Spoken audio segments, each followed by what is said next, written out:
the thought you didn't mean to have. You've probably done it today without even realizing it.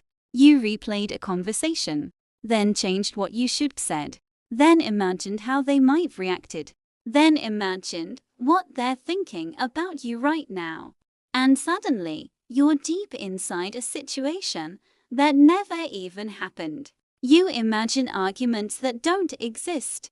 You rehearse conversations that may never occur. You predict problems before they appear. And the strange part, it feels real. Your heart rate changes. Your mood shifts. Your entire day can be affected by something that only exists in your mind. Most people assume this is just overthinking, that you're worrying too much. But that explanation barely scratches the surface, because people who imagine fake scenarios aren't just worrying. They're running simulations. And once you understand why your brain does this, something interesting happens. You stop feeling broken and start realizing your mind has been trying to protect you this whole time. But here's where things get even more interesting, because this behavior doesn't come from nowhere. It starts deep inside the brain. Your brain never actually turns off. Most people think their brain rests when they stop doing something, but that's not what actually happens. The moment you stop focusing on the outside world, your brain quietly switches modes suddenly. You're not thinking about what's in front of you anymore.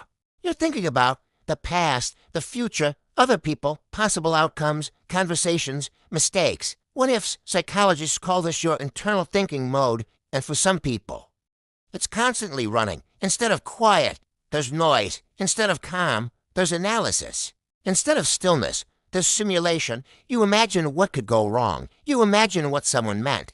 You imagine how things might play out. And the more you do this, the more natural it becomes. Eventually, your mind starts filling silence automatically. Car ride? You're thinking. Trying to sleep? You're thinking. Shower? You're thinking. And before long, imagining scenarios becomes second nature. But here's the part most people don't realize. Your brain isn't doing this randomly. It's trying to solve something. And that's where things start to become complicated. Because not all thinking actually helps. Some thinking traps you. The loop that keeps you stuck. There's a major difference between solving a problem and replaying one. But when you're inside your own mind, that line gets blurry. You think you're working through something.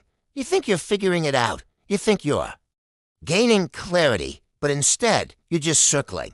You replay the same conversation. You imagine slightly different versions. You change one detail, then another, and somehow you never reach a conclusion. Hours pass and nothing changes. This is where overthinking quietly turns into something else. A loop. The brain believes of it. Keeps analyzing. Eventually it'll land on the answer. But instead, it keeps the emotion alive. You don't move past the situation. You stay inside it. That's why something small can follow you all day. A look someone gave you, a message that sounded slightly off, a moment that felt awkward.